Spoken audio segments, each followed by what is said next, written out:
हाँ दोस्तों, कैसे हैं? उम्मीद है आप ठीक होंगे, अपनी पढ़ाई कर रहे होंगे। मैं मोहम्मद मुख्तार आपका मैं अपने YouTube चैनल सुगम संगम पर स्वागत करता हूँ। आइए दोस्तों, आज हम इस वीडियो में सिंधु नदी तंत्र यानी इंडस रिवर सिस्टम पर विस्तार से बात करने वाले हैं। जैसे कि हमने जस्ट पहले वाले वीडियो में आपसे वादा किया था कि हिमालय की 3 प्रमुख नदी श्रेणी सिंधु नदी तंत्र, गंगा नदी तंत्र और ब्रह्मपुत्र नदी तंत्र पर मैं अलग से वीडियो बनाऊंगा। तो उसी कड़ी का ये पहला वीडियो है। पिछला वीडियो में हमने भारत के अपवाह तंत्र के अंतर्गत सारे प्रमुख नदियों पर हमने विस्तार से बात किया था। आई होप कि आपने देखा होगा। अगर आपने नहीं देखा है तो उसका लिंक मैं इस वीडियो के डिस्क्रिप्शन में डाल दूंगा। मुझे पूर्ण विश्वास है कि आप उससे बहुत ही लाभान्वित होंगे। आप देखिए, एंजॉय करते हुए आप उनको महसूस करेंगे। तो आइए, बहुत ज्यादा समय नहीं है, क्योंकि सिंधु नदी तंत्र से बहुत सारे टॉपिक उभर कर सामने आते हैं, जिसको अगर नजरअंदाज किया जाए तो ये हमारे लिए नासूर बन जाएगा। तो आइए, बिना समय गंवाए हम एक एक करके देखते हैं। पहले तो हम इस एक मैप के थ्रू हम सिंधु नदी और उनकी सहायक नदियों को इसमें समझेंगे। उसके बाद मैं एक एक करके सारे नदियों पर बताऊंगा। क्योंकि मेरे पास साधन कम है, हमको इसी एक जो है कि बोर्ड पर हमको सारी बातें बतानी है। ठीक है, तो पहले तो हम ये जान लेते हैं कि सिंधु नदी तंत्र क्या है।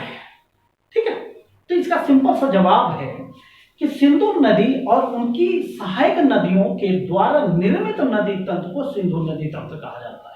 फिर से, सिंधु नदी और उनकी सहायक नदियों के द्वारा निर्मित नदी तंत्र को सिंधु नदी तंत्र कहा जाता है।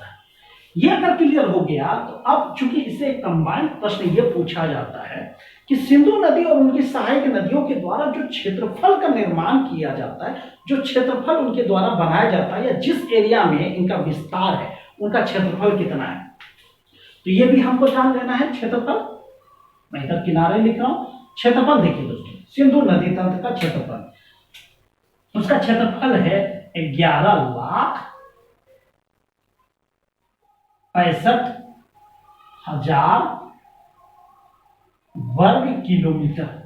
ठीक है, भारत में इनका क्षेत्रफल है, याद रख लीजिए, भारत में इसका क्षेत्रफल है 3,21,289 वर्ग किलोमीटर। यहां तक कोई दिक्कत नहीं होनी चाहिए।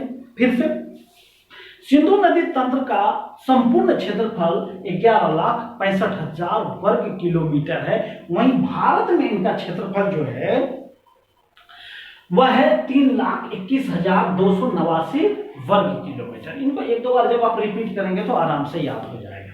आइए हम स्टार्ट करते हैं।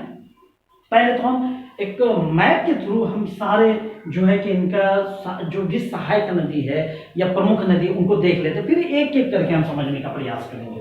पहला, अब जैसे आपसे प्रश्न पूछ सकता है, जैसे सिंधु नदी। सिंधु नदी पहले हम देख लेते हैं। सिंधु नदी, ठीक है। सिंधु नदी का जन्म, पहला हमको यह जानना है इसमें, सिंधु नदी का जन्म कहां होता है। ये हो गया। तिब्बत का जो कैलाश पर्वत है, एक मानसरोवर झील के निकट एक हिमनद है, बोखरचू हिमनद, वहां पर सिंधु नदी का जन्म होता है। तो इसको मैं लिख दूं, कहां पर इसका जन्म होता है। तिब्बत के कैलाश पर्वतमाला पर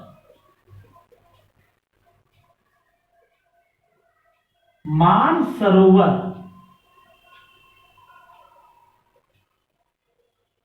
झील के निकट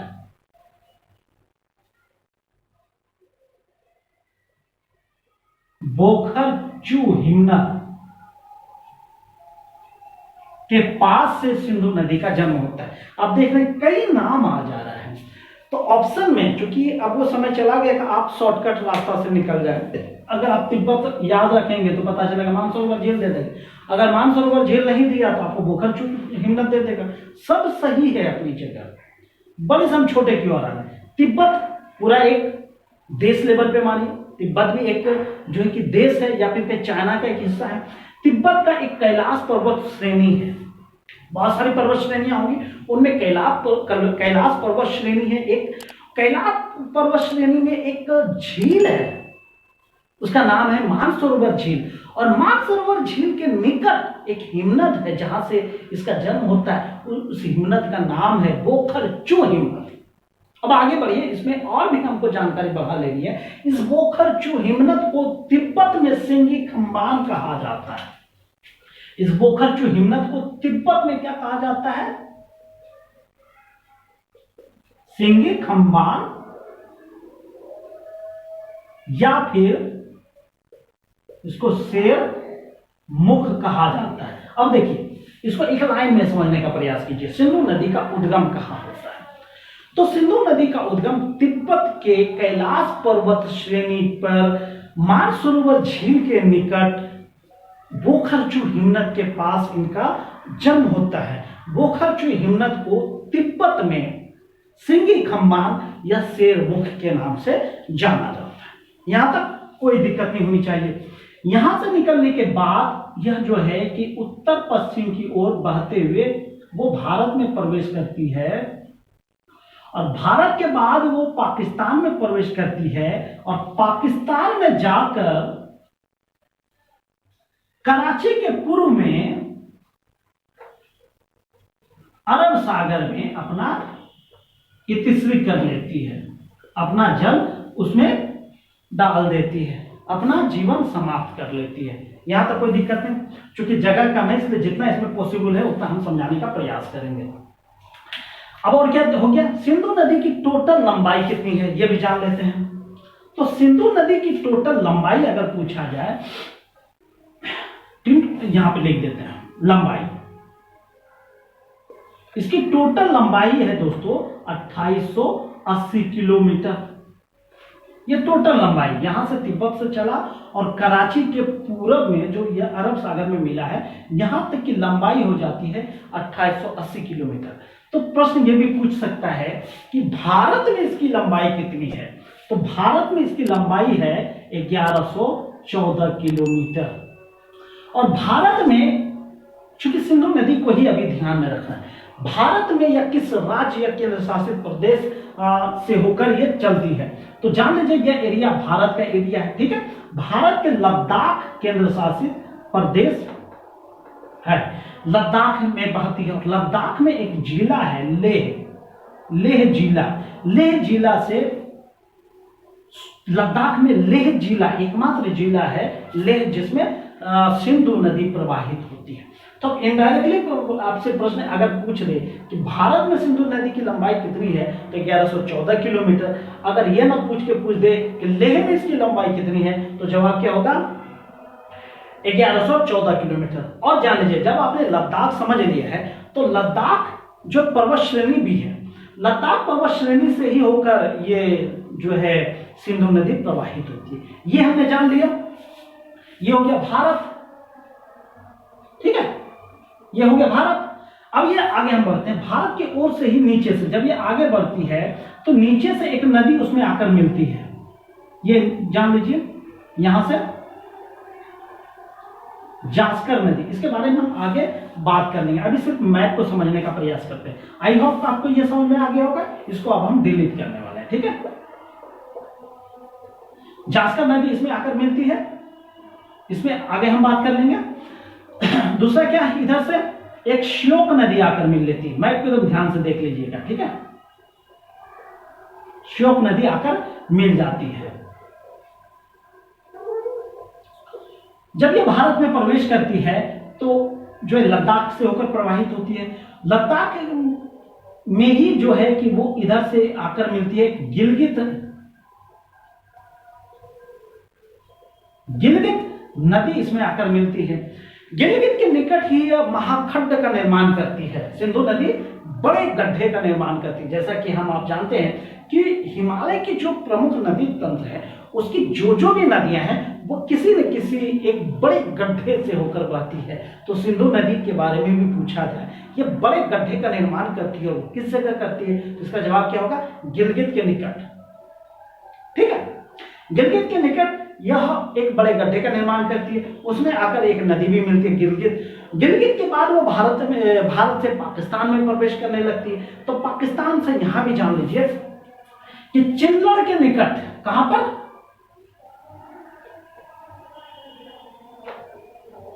चिल्लर के निकट दर्दिस्तान एक जगह है, दर्दिस्तान, ये हो गया कौन सा, पाकिस्तान। ठीक है, पाकिस्तान में यह नदी चली जाती है। और पाकिस्तान में जब ये प्रवेश करती है तो अभी तक ये क्या है कि पहाड़ी एरिया से होकर ही बह रही होती है। क्योंकि हमने पहले कहा जगह कम है तो हमको बार बार डिलीट इसमें करना पड़ रहा है, जैसे अब हम यहाँ डिलीट करने वाले हैं। तो पहाड़ी एरिया से अगर आके ये बढ़ती रहती है और अटक के पास, कहां पर, अटक के पास ये पहाड़ी एरिया से बाहर निकलती है और वहां पर इसमें काबुल नदी मिलती है। कौन सी नदी मिलती है भैया, काबुल नदी। यहां लिखते हैं अटक, ये कौन सा है, अटक के पास ये पहाड़ी एरिया से बाहर निकलती है और इसमें काबुल नदी इसमें आकर मिल जाती है। काबुल नदी मिलती है और इसके जब आगे बढ़ती है तो इसमें कई सारी नदियां आकर पाकिस्तान की तरफ से मिलती है। पाकिस्तान की तरफ से जो प्रमुख नदियां इसमें मिलती कौन कौन सी देख लीजिए।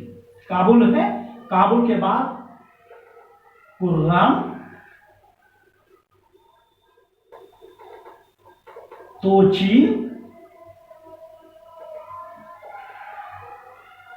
गोमल, झाबे और एक वो कंबर नदी है, एक कंबर नदी। तो ये जो तीन प्रमुख नदियां, ये कहें तीन नहीं 5 प्रमुख नदियां इस तरह हो जाती है। यह जो पाकिस्तान के एक सुलेमान पर्वत श्रेणी है, कौन सा, सुलेमान पर्वत श्रेणी से ये प्रमुख नदियां निकलती है। प्लस में ये पूछ देगा कि सिंधु नदी में सुलेमान पर्वत श्रेणी से आकर मिलने वाली कौन कौन सी नदी है, तो आपका जवाब क्या होगा, कुर्रम, तोची, गोमल, झाबे, कंदर। अब इसको याद रखने का एक ट्रिक मैं बता देता हूं, इसको मैं डिलीट करता हूं। ठीक है, कुर्रम, तोची, गोमल, झाबे, कंदर, इसका एक ट्रिक याद रख लीजिए, सुलेमान पर्वत श्रेणी से आकर जो मिलती है। ट्रिक,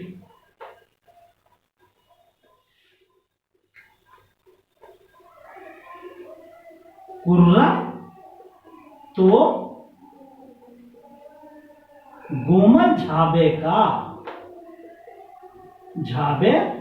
ये ट्रिक हमने बना दिया। जैसा कि हम आपको अक्सर कहते हैं कि आप ट्रिक पर ज्यादा विश्वास मत कीजिए, क्योंकि ये चीजें आपको कंफ्यूजन कर सकता है, या फिर कहें ट्रिक से आप छोटे छोटे एग्जाम तो निकाल सकते हैं, लेकिन आप जैसे यूपीएससी हो, ईसीएस हो, उसका एग्जाम निकालना तो भैया ट्रिक काम नहीं करेगा। लेकिन फिर भी चलिए, ट्रिक से आप उनको याद रखने में आपको मदद कर सकता है। तो देखिए, सुलेमान पर्वत श्रेणी से जो पाकिस्तान में स्थित है उससे आने वाली प्रमुख नदियां जो सिंधु नदी में मिलती है, उसका ट्रिक ये हो गया, कुर्रम से कुर्रम नदी, तो से तोची नदी, गोमल से गोमल नदी, झाबे से झाबे नदी, का से आप बोलते कंबर नदी। कुर्रम तो गोमल झाबे का, ठीक है, कुर्रम तो गोमल झाबे का, यहां तक कोई दिक्कत नहीं। अब मैं इनको डिलीट करने वाला हूं, आप चाहे लिखते भी जा सकते हैं या इनका स्क्रीनशॉट लेना चाहें, वीडियो को रोक कर आप ले सकते हैं। लीजिए मैं हट जाता हूं, आप स्क्रीनशॉट ले लीजिए। ठीक है, अब इनको हम डिलीट करने वाले हैं। अब देखिए होता है क्या कि यहां पे काबुल के बाद एक इधर से भारत से एक जो कि और नदी मिल जाती है आके, और वो नदी इधर से मिल जाती है सोहन नदी। ये भी पूछ देगा कि सोहन नदी किसकी सहायक नदी, इसके बारे में बहुत ज्यादा जानने की जरूरत नहीं है। सोहन नदी सिंधु की सहायक नदी है, ये हो गया। अब हम एक एक करके देखते हैं, क्योंकि यहां जगह खाली कर दिया हमने। सिंधु की जो मुख्य रूप से 5 सहायक नदी है और उससे ही अक्सर प्रश्न पूछा जाता है, उसको हम देखते हैं। 5 सहायक नदी को हम देखते हैं। यहां पे हम आगे लिखेंगे जो है कि कैलाश पर्वत श्रेणी पर ही एक और है, राकसताल झील है।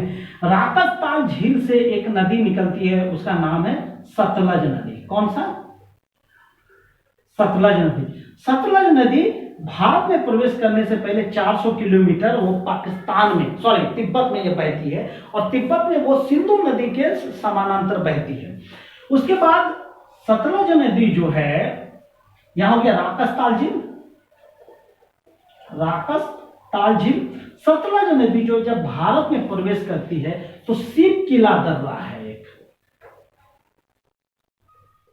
शिव किला दर्रा, ये हम और क्लियर करेंगे। सतलज नदी शिव किला दर्रा से वो भारत के हिमाचल प्रदेश में प्रवेश करती है, और हिमाचल प्रदेश में प्रवेश करने के बाद वो आगे जाकर रावी नदी में मिल जाती है। ये सब परेशान मत होइए, इस सारे को मैं याद रखने का भी ट्रिक बताऊंगा इसमें।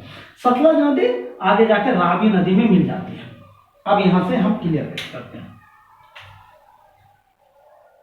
यहां पे एक दर्रा है, याद रख लीजिए, रोहतांग दर्रा। रोहतांग दर्रा के निकट जो है व्यास नदी निकलती है, यहां से व्यास नदी निकलती है। व्यास नदी में सतलज नदी मिल गई, व्यास नदी आगे बढ़ती है और वो आगे जाकर और दूसरी नदियों में मिल जाती है। देख लीजिए, रोहतांग दर्रा के उत्तर से एक और नदी निकलती है, रावी नदी। ठीक है, रावी नदी आगे जाकर चिनाब नदी में मिल जाती है। ये हो गया, यहां पे हम निकाल लेते हैं चिनाब नदी। ठीक है,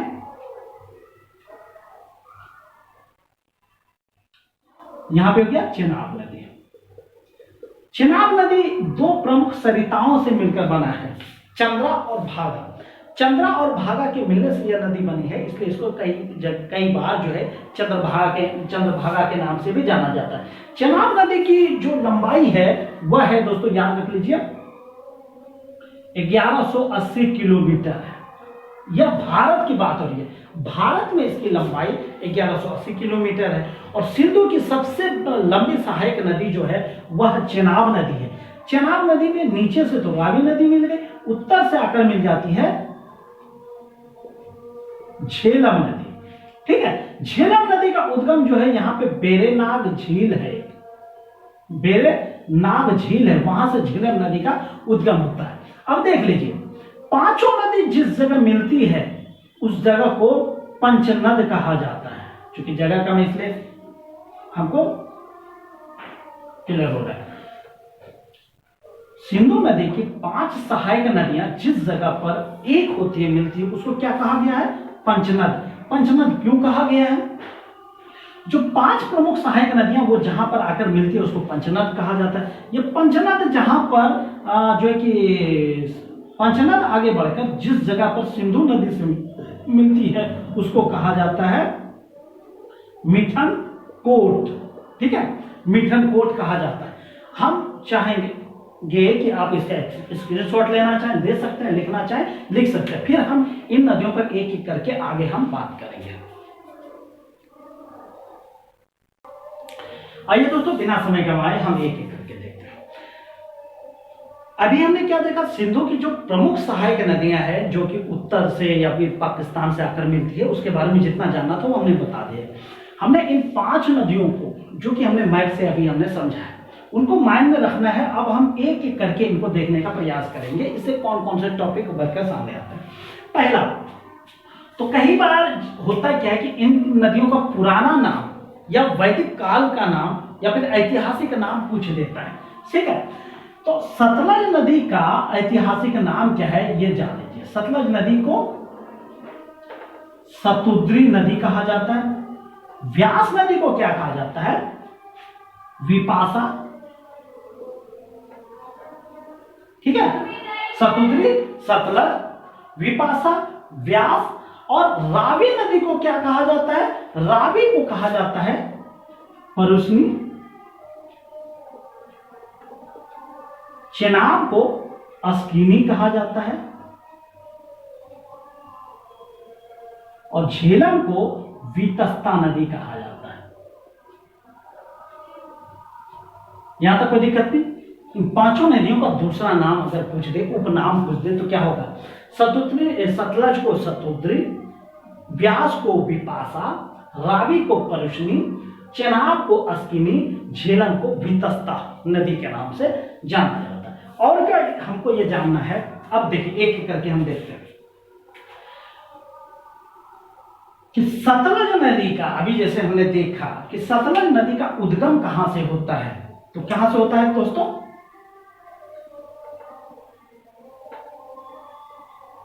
राकस ताल झील से इसका जन्म हो रहा है, सतलज नदी का। वहीं व्यास नदी का हमने क्या देखा, व्यास और रावी दोनों नदी का उद्गम जो है वह कहां से हो रहा है, रोहतांग दर्रा के निकट से इनका जन्म हो रहा है। यहां तक कोई दिक्कत नहीं। चेनाब नदी का जन्म कहां से हो रहा है, वो चंद्रा प्लस भागा नामक एक छोटी छोटी कहें कि जलधारा है, उसके मिलने से इसका जन्म हो रहा है। झेलम नदी के बारे में बहुत ज्यादा हमको नहीं जानना है, लेकिन फिर भी हमको ये जान लीजिए झेलम नदी का जन्म कहां से होता है, बेरेनाग के निकट से इनका जन्म होता है। फिर से सतलज नदी का जन्म कहां से होता है, राकस्ताल जो है कि झील से होता है।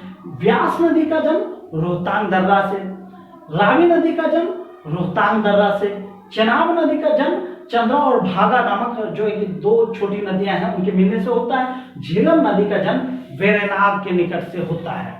ठीक है, अब और जान लीजिए यह भारत में कहां से प्रवेश करती है, राकसताल झील से जन्म हुआ और वो जब भारत में प्रवेश करती है, भारत में प्रवेश करने से पहले वो कहां से,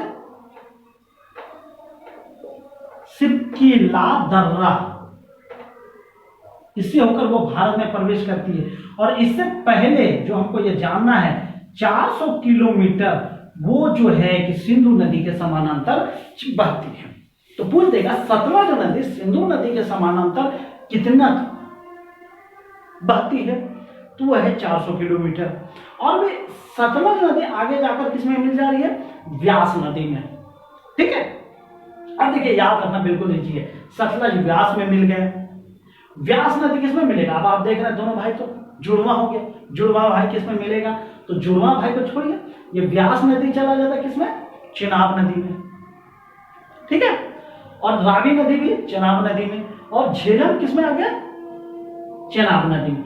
तो इसमें बड़ा कौन हो गया भैया, जो ज्यादा को संभाले वही तो बड़ा होगा। तो सतलज नदी व्यास नदी में, व्यास और रावी और झेलम नदी वो आगे जाकर चेनाब नदी में मिल जाती है।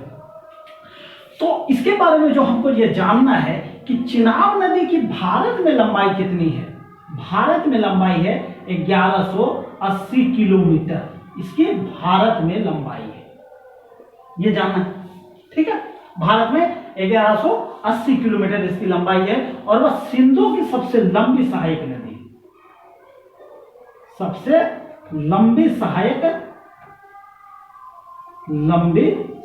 नदी है। यहां तक कोई दिक्कत नहीं होनी चाहिए।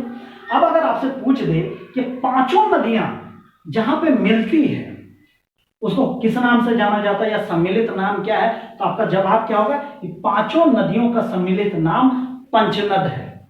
ठीक है, पंचनद सिंधु नदी में जिस जगह जाकर मिलती है उसको किस नाम से जाना जाता है, सॉरी इसको यहां पे सिंधु नदी लिख देता है। सिंधु नदी में जिस जगह आकर मिलती है तो उसका कौन सा नाम कहा जाता है दोस्तों, मिठन कोट। मिठन कोट के निकट यह जो है कि सिंधु नदी में ये पांचों नदियां आकर मिल जाते हैं। यहां तक कोई दिक्कत नहीं होनी चाहिए। अब मेरे ख्याल से ये क्लियर हो रहा होगा। अब जो हमको और चीजें जानना है वो हम इनके बाद बताएंगे। आप इनका चाहे स्क्रीनशॉट लेना चाहे ले सकते हैं, लिखना चाहे लिख सकते हैं। आइए दोस्तों, अब हम देखते हैं कि सिंधु की ये जो सिंधु की 5 प्रमुख सहायक नदी है इसको हम याद कैसे करेंगे। तो इसके लिए दोस्तों एक ट्रिक हमने बनाया है, वो ट्रिक हम देखिए लिख देते हैं आपको। ट्रिक पांचों को याद रखने का, देखिए ट्रिक सव्य रच झेला, ये ट्रिक हो गया। सव्य रच झेला, सिंधु की 5 प्रमुख सहायक नदियां सव्य रच झेला। अब देखिए इसमें कैसे आता है, देखिए स से सतलज, व्य से व्यास, र से रावी, च से चेनाब, झेला से झेलम। आराम से आपको याद हो जाएगा। स से सतलज, व्य से व्यास, र से रावी, च से चेनाब, झेला से झेलम। इस तरह आई होप कि आपको पांचों नदी आराम से याद हो जाएगा। ठीक है, सतलज, व्यास, रावी, चेनाब, झेलम, ये 5 सहायक नदियां हैं। अब देखिए ये हो गया, याद हो गया। अब हम आगे बढ़ते हैं। जो हमको पांचों, इसमें 5 जो सहायक नदियां हैं, इसमें जो हमको और भी बातें जानना है वो ये जानना है कि इनके द्वारा द्वाब का निर्माण किया जाता है। द्वाब से भी संबंधित प्रश्न पूछा जाता है। वो इस तरह पूछा जाता है कि कौन सा नदी के द्वारा कौन सा द्वाब का निर्माण किया जाता है। तो अब हम यहां पे लिखने वाले हैं द्वाब। द्वाब, ठीक है। द्वाब किसे कहते हैं पहले ये हम जान लेते हैं। दो नदियों के बीच की भूमि को द्वाब कहते हैं। ये देख लीजिए, मान लीजिए ये सतलज है, ये व्यास आकर मिली, तो ये वाला एरिया जो है इसको द्वाब कहा जाता है। ये सतलज है, इधर ये है व्यास। सतलज व्यास में आकर मिल गया था, तो ये सतलज और व्यास के बीच वाला जो क्षेत्र कहलाता है, यानी दो नदियों के बीच की भूमि को द्वाब कहा जाता है। यहां तक कोई दिक्कत नहीं। अब है कि कौन से द्वाब का क्या नाम है उसको हम देखते हैं, एक एक करके देखेंगे और बहुत इजी से हम उनको समझने का प्रयास करेंगे। अब देखिए, सतलज और व्यास के द्वारा जो द्वाब का निर्माण किया जाता है उसको कहा जाता है बिस्त। क्या कहा जाता है? बिस्त। आराम से याद हो जाएगा। इधर से वो ले लीजिए, इधर से सो लीजिए। व्यास और सतलज के बीच का द्वाब को बिस्त कहा जाता है। व्यास और रावी के बीच का द्वाब जो है वह वारी कहा जाता है। उसी तरह रावी और चेनाब के बीच का द्वाब रचना कहा जाता है। चेनाब और झेलम के बीच का जो द्वाब क्षेत्र कहा जाता है उसको कहा जाता है चाज। उसी तरह झेलम और सिंधु नदी के बीच का जो द्वाब क्षेत्र कहा जाता है उसका नाम है सिंध सागर। देखिए आराम से याद हो जाएगा, बिल्कुल। सतलज और व्यास नदी के बीच का द्वाब क्षेत्र जो है वह विस्त होता है। इधर से वो और सो विस्त। उसी तरह इधर वो और रो जब लेंगे, व्यास और रावी के बीच वारी, मिलता जुलता। इधर से वो ले लीजिए, इधर से रो ले लीजिए, वारी। उसी तरह रावी और चेनाब के बीच र और चौ, जब रच आ गया तो आगे ना जोड़ लीजिए, रचना हो गया। उसी तरह चेनाब और झेलम के बीच जो द्वाब क्षेत्र है उसको चाज कहा जाता है, ठीक है। चाज, अगर आप इसको चाहे तो चाज याद रख सकते हैं। याद रखने का एक ट्रिक है, चाज। चेनाब और झेलम के बीच चाज, उसको फिर कहते हैं चाज। उसी तरह झेलम और सिंधु के बीच सिंध सागर द्वाब क्षेत्र। यहां तक कोई दिक्कत नहीं, आराम से याद हो गया। फिर से आप रिपीट कर लीजिए। सतलज और व्यास के बीच द्वाब विस्त, व्यास और रावी के बीच द्वाब वारी, रावी और चेनाब के बीच का द्वाब रचना, चेनाब और झेलम के बीच का द्वाब चाज, और झेलम और सिंधु के बीच का द्वाब सिंध सागर। ठीक है, ये अगर याद हो गया। अब हम बढ़ते हैं सिंधु समझौता की ओर। सिंधु नदी का समझौता भारत और पाकिस्तान के बीच हुआ था, ये भी हम देख लेते हैं। सिंधु नदी समझौता या सिंधु जल समझौता कब हुआ था, इसी में हम क्लियर करने वाले हैं। सिंधु नदी समझौता, इसके बारे में प्रश्न पूछा जाता है। तो सिंधु नदी समझौता जो है वह हुआ था 1960 ईस्वी में। किनके बीच हुआ था? भारत और पाकिस्तान के बीच। भारत और पाकिस्तान के बीच, हमारे बीच ही जो है कि हमारा एक पड़ोसी मुल्क है पाकिस्तान, जिसके साथ आजादी के बाद से ही हम समस्या पे समस्या उत्पन्न हो रही है, और हम सूझबूझ का सहारा लेते हुए हम उन सारी समस्याओं को सोल्व करने का भरसक हम प्रयास करते हैं। उसी कड़ी में एक सिंधु नदी समझौता हुआ था भारत और पाकिस्तान के बीच। आप जान रहे हैं 47 में बंटवारा हुआ और 60 में हमने सिंधु नदी समझौता किया। अब इसमें देखिए मुख्य बातें क्या जानना है, पूछ देगा सिंधु नदी समझौता कब हुआ था? 1960 ईस्वी में। किनके बीच हुआ था? भारत और पाकिस्तान के बीच हुआ था। यहां तक कोई दिक्कत नहीं। अब देखिए इसमें हुआ क्या था, ये 6 नदियां जो है सिंधु नदी और उनकी 5 सहायक नदियों को लेकर समझौता हुआ था। अब देखिए बंटवारा किस तरह हुआ था, इनको आराम से देख लीजिए। 6 को आधे आधे में बांट दीजिए, ठीक है, 6 को आधे आधे में बांट दीजिए। 3 नदी सतलज, ब्यास और रावी एक तरफ, चेनाब, झेलम और सिंधु, चूंकि मैप में उल्टा दिख रहा है और है क्या, इधर से है सिंधु इस तरफ, व्यास उसके बाद, यानी सिंधु नदी पाकिस्तान में चला जाता, सतलज नदी भारत में रहता। तो हम इसीलिए चूंकि उल्टा लिखा है तो हमने इस तरफ भारत लिखा है, उस तरफ पाक लिखा है। ये 3 नदी, ठीक है, सतलज, रावी और व्यास का जो अधिकार क्षेत्र दिया गया वो भारत को दिया गया सिंधु नदी समझौता के तहत। चेनाब, झेलम और सिंधु नदी का जो अधिकार क्षेत्र दिया गया वो पाक को दिया गया। यहां तक कोई दिक्कत नहीं। प्रश्न पूछ देगा सिंधु नदी समझौता या सिंधु जल समझौता के तहत भारत को किन किन नदियों का अधिकार मिला, तो क्या होगा, सतलज, व्यास और रावी। पाकिस्तान को किन नदियों पर अधिकार मिला, वो है सिंधु, झेलम और चेनाब नदियों पर इसको अधिकार मिला। लेकिन यहां पे एक समस्या ये हो गई, इस समझौता के तहत जो है 20:80 का रेशियो लागू किया गया। मतलब इस नदी तंत्र का, इस जो क्या सिस्टम का, जो सिंधु और उनकी 5 सहायक नदियां हैं, उनका टोटल का 20% जल ही भारत उपयोग कर सकता था और वहीं 80% जल जो है कि पाकिस्तान को मिला, जो आए दिन जो है कि दोनों के बीच विवाद का कारण बनता रहे। लेकिन उन्हें 80% मिला तो वो ज्यादा खुश ना हो, क्योंकि इनकी चाबी तो हमारे ही पास है। अब देखिए समझिए, ये 5 नदियां जो बहती है वो किधर से होकर बहती गई है, भारत से होकर बहती है। हम चाहें तो पानी रोक भी सकते हैं, लेकिन ये इंटरनेशनल पॉलिसी है, हम ऐसा नहीं कर सकते।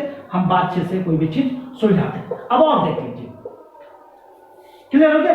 20:80 का रेशियो है सिंधु जल समझौता के तहत। अब देखिए कि सिंधु जल समझौता के तहत जो ये 3 नदियों का जल है हम सिंचाई में प्रयोग करते हैं। कौन से राज्य इससे लाभान्वित होते हैं, तो जान लीजिए, इससे जो सिंचाई के लिए हम जो जल का उपयोग करते हैं उससे 3 प्रमुख राज्य आता है। कौन कौन सा, पंजाब, हरियाणा और तीसरा है राजस्थान का पश्चिमी एरिया। ये 3 राज्य सिंधु जल समझौता से लाभान्वित हुआ है, ठीक है, यहां तक कोई दिक्कत नहीं। फिर से देख लीजिए, सिंधु जल समझौता से कौन सा राज्य लाभान्वित हुआ है, तो कौन सा राज्य लाभान्वित हुआ है भैया, पंजाब, हरियाणा और राजस्थान। तो इस तरह दोस्तों हमने इस वीडियो में सिंधु नदी तंत्र को पूरी गहराई से समझने का प्रयास किया है और इससे जो भी टॉपिक उभर कर सामने आता है बड़ी आसानी से हमने आपको समझाने का प्रयास किया। तो आई होप कि आपको वीडियो पसंद आया होगा। अगर आपको वीडियो पसंद आता है तो दोस्तों वीडियो को लाइक कीजिए, कमेंट कीजिए और इसे दोस्तों में जितना ज्यादा से ज्यादा शेयर कर सकते हैं शेयर कीजिए। इसी उम्मीद के साथ थैंक यू। जय हिंद, जय भारत।